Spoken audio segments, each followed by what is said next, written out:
اللہ رب العالمین ارشاد فرماتے ہیں وَمَا تَشَاءُونَ إِلَّا أَن يَشَاءَ اللَّهُ رَبُّ الْعَالَمِينَ، کہ تم اللہ رب العالمین کے چاہنے، اللہ رب العالمین کی مرضی کے بغیر کچھ نہیں کر سکتے۔ میرے محترم بزرگوں، یہ آیت چھوٹی سی آیت ہے، دیکھنے میں چھوٹی سی آیت ہے، پڑھنے میں چھوٹی سی آیت ہے، وَمَا تَشَاءُونَ إِلَّا أَن يَشَاءَ اللَّهُ رَبُّ الْعَالَمِينَ، لیکن اس آیت کا معنی، اس آیت کا مفہوم، اس آیت کی ایکسپلینیشن بڑی وسیع ہے۔ مختصر طور پر اس آیت کا مفہوم یہ ہے کہ اللہ تعالیٰ قادر ہے، تم قادر نہیں ہو۔ اللہ تعالیٰ کے چاہنے سے ہوتا ہے، تمہارے چاہنے سے کچھ نہیں ہوتا۔ آسان الفاظ میں سب کچھ اسی کے قبضے اور ارادے سے ہوتا ہے۔ اللہ چاہتا ہے تو ہمیں کچھ ملتا ہے، نہیں چاہتا تو ہمیں کچھ نہیں ملتا۔ زندگی ہو، صحت ہو، عزت ہو، دولت ہو، منصب ہو یا کوئی اور عہدہ ہو، اولاد ہو یا اللہ کی دی ہوئی کوئی اور نعمت ہو، دنیا کی ساری نعمتیں اللہ کے دینے سے ملتی ہیں، اس کے منع کرنے سے، اس کے روکنے سے رکتی ہے۔ اسی لیے اللہ تبارک و تعالی نے ارشاد فرمایا ہے أَلَمْ تَعْلَمْ أَنَّ اللَّهَ لَهُ مُلْكُ السَّمَاوَاتِ وَالْأَرْضِ، کیا تم نہیں جانتے کہ زمین و آسمان کی بادشاہی اللہ کے پاس؟ بادشاہوں کا بادشاہ صرف اللہ تعالیٰ ہے۔ اور اللہ تعالیٰ نے ایک اور مقام پہ فرمایا وَمَا كَانَ اللَّهُ لِيُعْجِزَهُ مِنْ شَيْءٍ فِي السَّمَاوَاتِ وَلَا فِي الْأَرْضِ، زمین و آسمان کی کوئی بھی چیز میرے اللہ کو عاجز نہیں کر سکتی۔ میرے بھائیو، عاجز کا مطلب کیا ہے؟ عاجز کا مطلب ہے کچھ کام نہ کر سکنا۔ مثال کے طور پہ دنیا میں 2000 کے قریب زبانیں ہیں، ہمیں کتنی آتی ہیں؟ 1 آتی ہے، 2 آتی ہیں، باقی جو 2000 زبانیں ہیں وہ ہمیں نہیں آتی۔ اس کا مطلب ہے ہم ان زبانوں میں عاجز ہیں۔ دنیا میں ہزاروں کام ہیں، کوئی معمار ہے، کوئی موچی ہے، کوئی مستریوں والا کام کرتا ہے، کوئی پروفیسر ہے، کوئی استاد ہے، کوئی ٹیچر ہے، کوئی مولوی ہے۔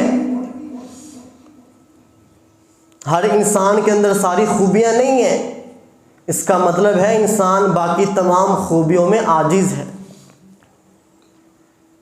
یہ عاجزی، یہ عجز، یہ کچھ کام نہ کر سکنا، یہ انسان کی صفت ہے، اللہ تعالیٰ کی صفت نہیں ہے۔ اسی لیے اللہ تبارک و تعالیٰ نے قرآن مجید میں ارشاد فرمایا ہے یا ایھا الناس انتم الفقراء الی اللہ، اے لوگو تم سب فقیر ہو، تم سب مانگنے والے ہو، تم سب سوالی ہو، دینے والی ذات صرف اللہ کی ہے۔ اور اللہ تعالیٰ کے جلیل القدر پیغمبر حضرت موسیٰ علیہ السلام نے ایک مقام پر کہی رب انی لما انزلت الی من خیر فقیر، اے میرے اللہ میں تیرے در کا فقیر ہوں، میں تیرے در کا مانگنے والا ہوں، سوالی ہوں، میری جھولی میں کچھ بھی ڈال دے، تھوڑا ہو یا بہت ہو، میں اس کا محتاج ہوں۔ یہ کون کہہ رہا ہے؟ یہ پیغمبر کہہ رہا ہے۔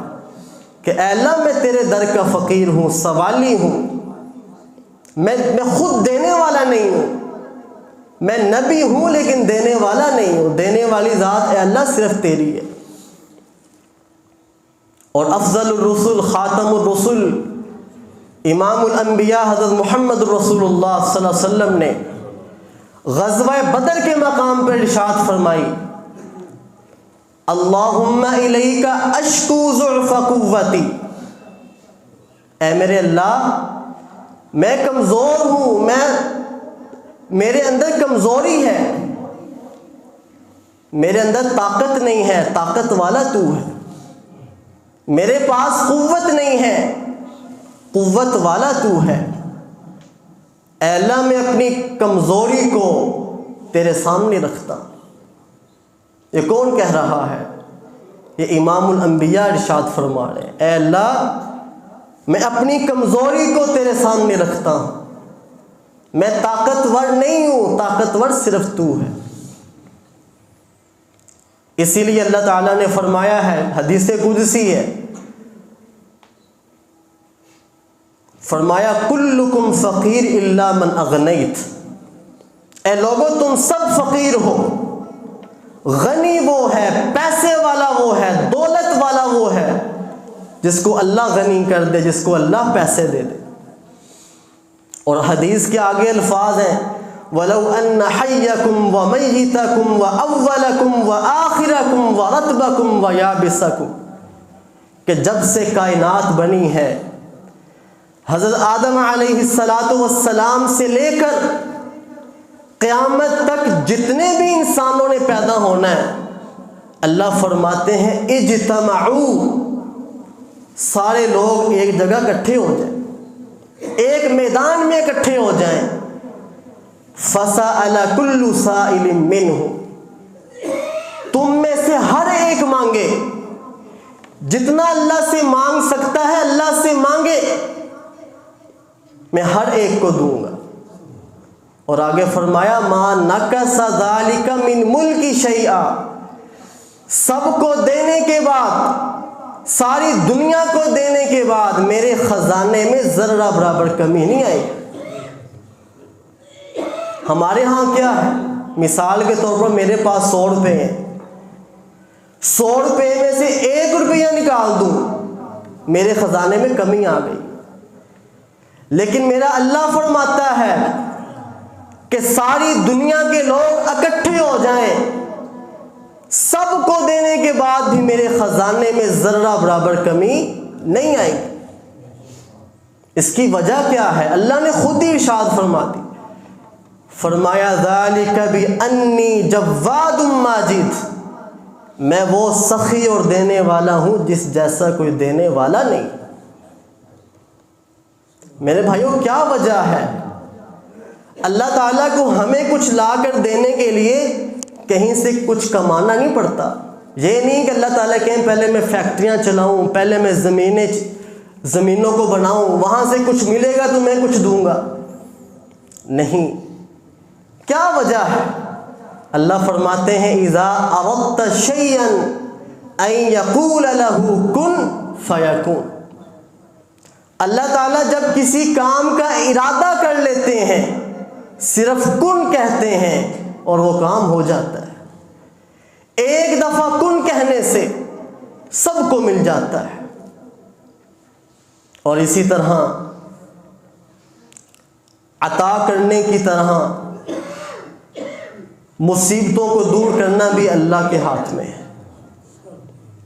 اسی لیے تو رسول اللہ صلی اللہ علیہ وسلم نے ارشاد فرمایا ہے، فرمایا لوگو وَإِذَا سَأَلْتَ فَاسْأَلِ اللَّهِ، جب بھی سوال کرنا اللہ سے سوال کرنا، وَإِذَا اسْتَعَنْتَ فَاسْتَعِنْ بِاللَّهِ، جب بھی مدد مانگنا صرف اللہ سے مدد مانگنا۔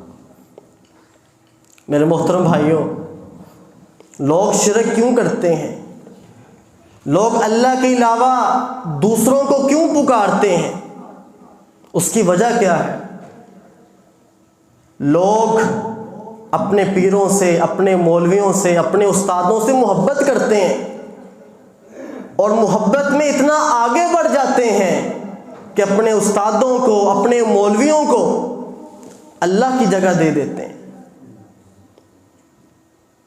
ایک کلیہ میرے بھائیوں یاد رکھ لیں، ایک فارمولہ یاد رکھ لیں کہ ہماری محبت، ہماری عقیدت ہمارے عقیدے کے ماتحت ہونی چاہیے۔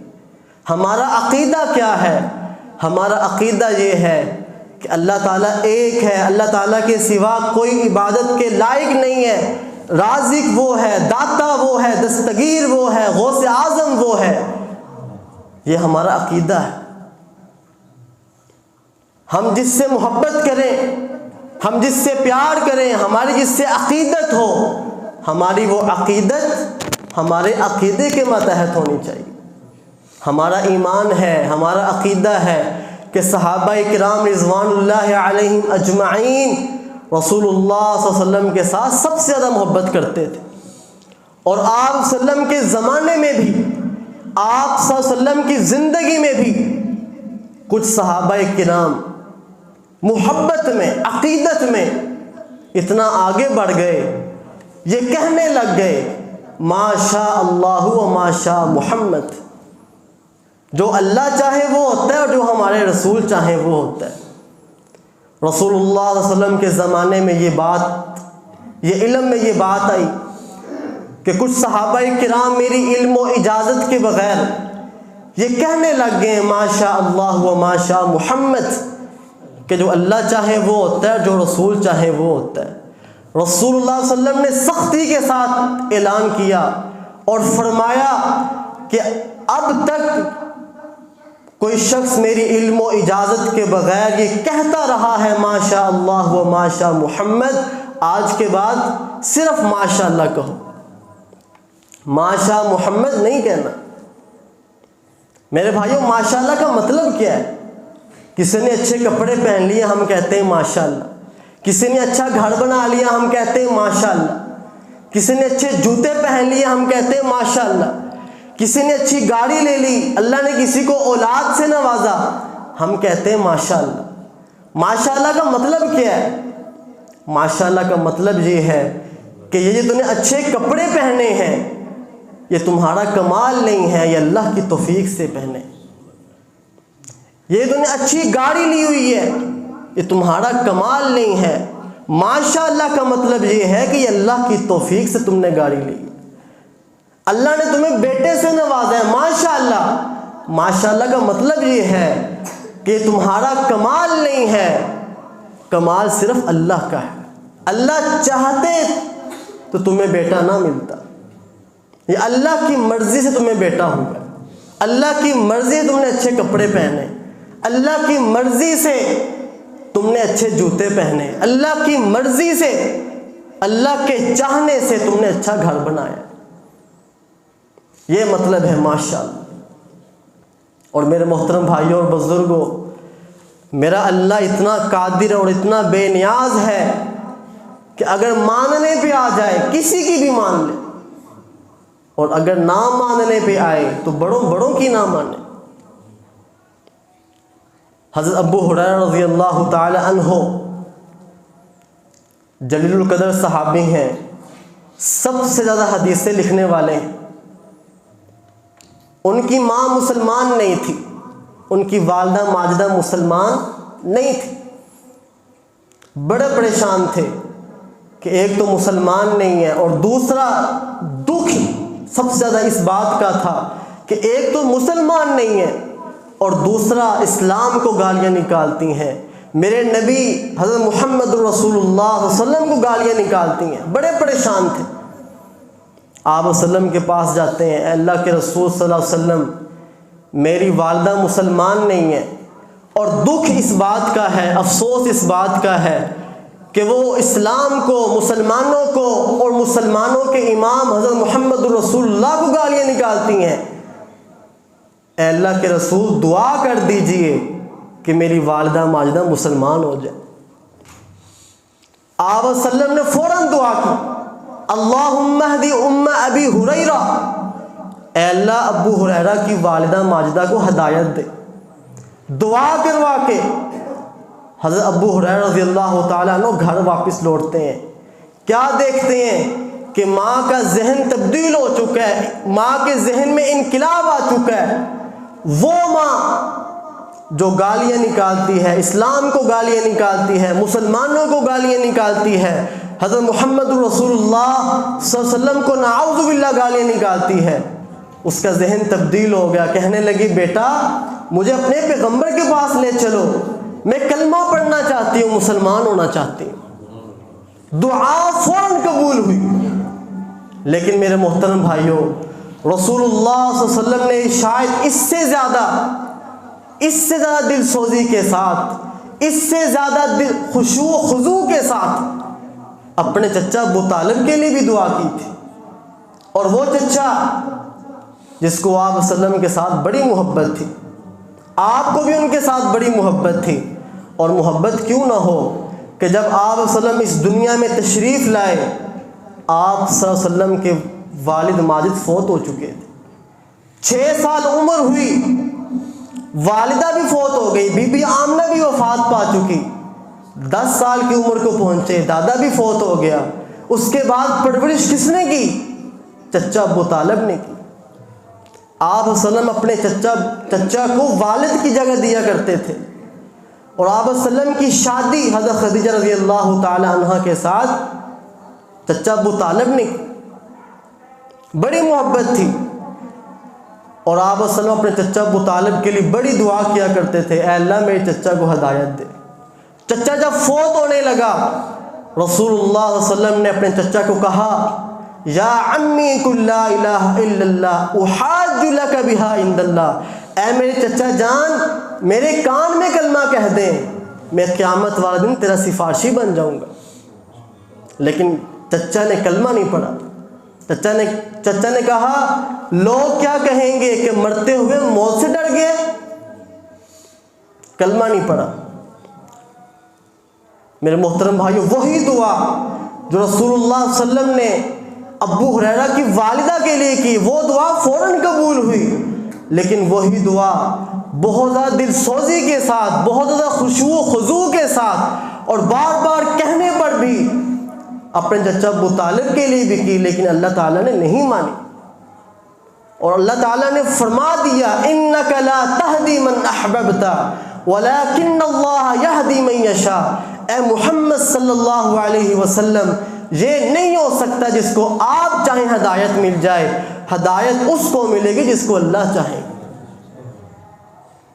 ہدایت دینے کا اختیار صرف اللہ کے پاس۔ وَمَا تَشَاءُونَ إِلَّا أَن يَشَاءَ اللَّهُ رَبُّ الْعَالَمِينَ۔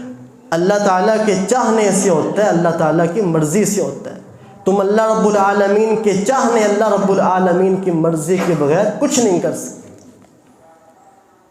میرے محترم بھائیوں اور بزرگوں، رسول اللہ صلی اللہ علیہ وسلم کا پورا جسم پاکیزہ ہے، ہمارا یہ ایمان ہے کہ آپ صلی اللہ علیہ وسلم کا پورا جسم پاک تھا، آپ صلی اللہ علیہ وسلم کا لعاب دہن بڑی برکت والا تھا، کہ جب مدینہ منورہ کے اندر کنواں خریدا گیا جس کے پیسے حضرت عثمان رضی اللہ تعالی عنہ نے ادا کیے، اس کنویں کا پانی کھاری تھا، پینے کے لائق نہیں تھا، رسول اللہ صلی اللہ علیہ وسلم نے لعاب دہن استعمال کیا، اپنا تھوک استعمال کیا، پانی میٹھا ہو گیا۔ اسی طرح ایک غزوے کے موقع پر، غزوہ خندق کے موقع پر، چند آدمیوں کا کھانا سینکڑوں لوگوں نے کھایا، آپ صلی اللہ علیہ وسلم نے اپنا لعاب دہن استعمال کیا، اللہ تعالیٰ نے برکت ڈال دی، ہزاروں لوگوں نے وہ کھانا کھایا۔ لیکن میرے بھائیوں، دوسری طرف جب رئیس المنافقین عبداللہ بن ابی فوت ہوتا ہے، منافقوں کا سردار فوت ہوتا ہے، عبداللہ بن ابی کا بیٹا آپ صلی اللہ علیہ وسلم کے پاس آتا ہے، کہنے لگا اللہ کے رسول صلی اللہ علیہ وسلم، میرا باپ منافق تھا، منافقوں کا سردار تھا، فوت ہو چکا ہے، اس نے کلمہ پڑھا تھا، میری یہ خواہش ہے کہ میرے والد کے لیے آپ استغفار کریں، میری یہ خواہش ہے کہ میرے والد کو آپ قبر میں اتاریں۔ رسول اللہ صلی اللہ علیہ وسلم اپنے صحابی کے کہنے پر اس کے والد کو قبر میں اتارنے کے لیے چلے گئے۔ رسول اللہ صلی اللہ علیہ وسلم نے عبداللہ بن ابی کو، جو رئیس المنافقین ہے، جو منافقوں کو سردار ہے، اس کو اپنا کرتا بھی پہنایا، برکت کے لیے اس کو اپنا کرتا بھی پہنایا، اس کو اپنے گھٹنوں پر بھی لٹایا، اس کی لاش کو قبر میں بھی اتارا۔ لیکن اللہ تعالیٰ نے قرآن نازل کر دیا، فرمایا استغفر لهم او لا تستغفر لهم ان تستغفر لهم 70 مرة فلن يغفر الله لهم۔ اے محمد صلی اللہ علیہ وسلم، آپ اس کے لیے لعاب دہن استعمال کریں، آپ اس کو اپنے گھٹنوں پر لٹائیں، آپ اس کو قبر میں اتاریں، آپ اس کے لیے استغفار کریں، لیکن تیرے رب نے اس کو نہ بخشنے کا فیصلہ کیا۔ بتانا یہ چاہا کہ فیصلے کا اختیار صرف اللہ کے پاس ہے۔ استغفر لهم او لا تستغفر لهم، آپ اس کے لیے استغفار کریں یا آپ اس کے لیے استغفار نہ کریں، ان تستغفر لهم 70 مرہ، اے محمد صلی اللہ علیہ وسلم اگر آپ اس کے لیے 700 دفعہ بھی استغفار کریں، فلن یغفر اللہ لهم، اللہ نے اس کو نہ بخشنے کا فیصلہ کیا ہے۔ وما تشاءون الا ان یشاء اللہ رب العالمین، تم اللہ رب العالمین کے چاہنے، اللہ رب العالمین کی مرضی کے بغیر کچھ نہیں کر سکتے۔ نبی کو بھی، رسول کو بھی، پیغمبر کو بھی یہ حق نہیں دیا کہ وہ فیصلہ کر سکے، فیصلہ کا اختیار بھی صرف اور صرف اللہ رب العالمین کے پاس۔ اسی طرح میرے محترم بھائیوں، حضرت نوح علیہ السلام جنہوں نے 950 سال اللہ رب العالمین کی تبلیغ کی، 950 سال اللہ کی تبلیغ کی، صرف چند آدمی حضرت نوح علیہ السلام پر ایمان لے کے آئے۔ حضرت نوح علیہ السلام کا بیٹا بھی ایمان نہیں لے کے آیا، اور قرآن مجید کے الفاظ ہیں وَهِيَ تَجْرِي بِهِمْ فِي مَوْجٍ كَالْجِبَالِ وَنَادَى نُوحٌ ابْنَهُ وَكَانَ فِي مَعْزِلٍ يَا بُنَيَّ ارْكَبْ مَعَنَا۔ جب تبلیغ کی، کوئی لوگ ایمان نہیں لے کے آیا، اللہ نے حضرت نوح علیہ السلام کو کہا کشتی تیار کرو۔ کشتی تیار کی، طوفان آ گیا، کشتی کے اندر سوار ہیں۔ حضرت نوح علیہ السلام نے اپنے بیٹے سے کہا کہ اے میرے بیٹے ہمارے ساتھ کشتی میں سوار ہو جا۔ وَكَانَ فِي مَعْزِلٍ يَا بُنَيَّ ارْكَبْ مَعَنَا، اے میرے بیٹے کشتی میں سوار ہو جا، ہمارے ساتھ کشتی میں آ جا، میرے پہ ایمان لے آیا۔ وَلَا تَكُن مَعَ الْكَافِرِينَ، کافروں کے ساتھ نہ ہو جا۔ بیٹے نے کیا کہا تھا؟ بیٹے نے کہا میں پہاڑ کی چوٹی پر چڑھ جاؤں گا۔ قَالَ سَآوِي إِلَى جَبَلٍ يَعْصِمُنِي مِنَ الْمَاءِ، اس نے کہا کہ میں پہاڑ کی چوٹی پر چڑھ جاؤں گا، میں پانی کی موجوں سے بچ جاؤں گا۔ حضرت نوح علیہ السلام نے کہا قَالَ لَا عَاصِمَ الْيَوْمَ مِنْ أَمْرِ اللَّهِ، آج اللہ کے حکم کے بغیر کوئی نہیں بچا سکتا، اللہ کے رحم کے بغیر کوئی نہیں بچا سکتا، إِلَّا مَنْ رَحِمَ، آج وہی بچے گا جس پہ اللہ مہربان ہوگا۔ لیکن بیٹا کشتی میں سوار نہ ہوا، بیٹا اپنے باپ پر ایمان نہیں لے کے آیا، اور پھر جب وہ ڈوبنے لگا، ایک بہت بڑی موج آئی، حضرت نوح علیہ السلام کے بیٹے کو اس نے پکڑ لیا، اور جب وہ ڈوبنے لگا، غرق ہونے لگا، آخر بیٹا تھا، بیٹا ڈوبنے لگا، باپ کی آنکھوں کے سامنے ڈوبنے لگا۔ حضرت نوح علیہ السلام نے اللہ تعالیٰ سے دعا کی اے اللہ ان ابنی من اہلی، اے اللہ میرا بیٹا میرے اہل سے ہے، میرے بیٹے کو بچا لے۔ اللہ نے کہا انہ لیس من اہلک، یہ تیرے اہل سے نہیں ہے، انہ عمل غیر صالح، اس کے عمل صالح نہیں تھے، یہ نیک عمل نہیں کرتا تھا۔ بیٹا باپ کی آنکھوں کے سامنے غرق ہو گیا، باپ بچانا چاہتا ہے لیکن اللہ تعالیٰ نہیں چاہتے، باپ کی آنکھوں کے سامنے بیٹا غرق ہو گیا۔ اور دوسری طرف حضرت ابراہیم علیہ السلام ہے، اپنے بیٹے کو قربان کرنا چاہتے ہیں، لیکن اللہ تعالیٰ چھری کے نیچے سے بھی بچا لیتے ہیں۔ دونوں پیغمبر ہیں، ایک پیغمبر اپنے بیٹے کو بچانا چاہتا ہے، اللہ نہیں چاہتا، اور دوسرا پیغمبر اپنے بیٹے کو قربان کرنا چاہتا ہے، اللہ تعالیٰ چھری کے نیچے سے بھی بچا لیتے ہیں۔ یہ کرنے والا کون ہے میرے بھائی؟ اللہ تعالیٰ وما تشاءون الا ان یشاء اللہ رب العالمین، تم اللہ رب العالمین کے چاہنے، اللہ رب العالمین کی مرضی کے بغیر کچھ نہیں کر سکتے۔ اللہ تعالیٰ سے دعا ہے کہ اللہ تعالیٰ ہمیں اپنی شان کو، اپنی عظمت کو سمجھنے کی اور اس پر عمل کرنے کی توفیق عطا فرمائے۔ اور جو قرآن مجید کی جو آیات ہیں وما تشاءون الا ان یشاء اللہ رب العالمین ان اللہ علی کل شیء قدیر، یہ آیات ہمیں بول بول کر ہمیں عقیدہ دے رہی ہیں کہ کرنے والی ذات صرف اللہ کی ہے، داتا صرف اللہ ہے، فیصلے کرنے والا صرف اللہ ہے، ہدایت دینے والا صرف اللہ ہے۔ یہ آیات میرے بھائیو ہمیں بول بول کر ہمیں عقیدہ دے رہی ہیں۔ اللہ تعالیٰ سے دعا ہے کہ اللہ تعالیٰ ہمیں اپنے عقیدے کی اصلاح کرنے کی توفیق عطا فرمائے۔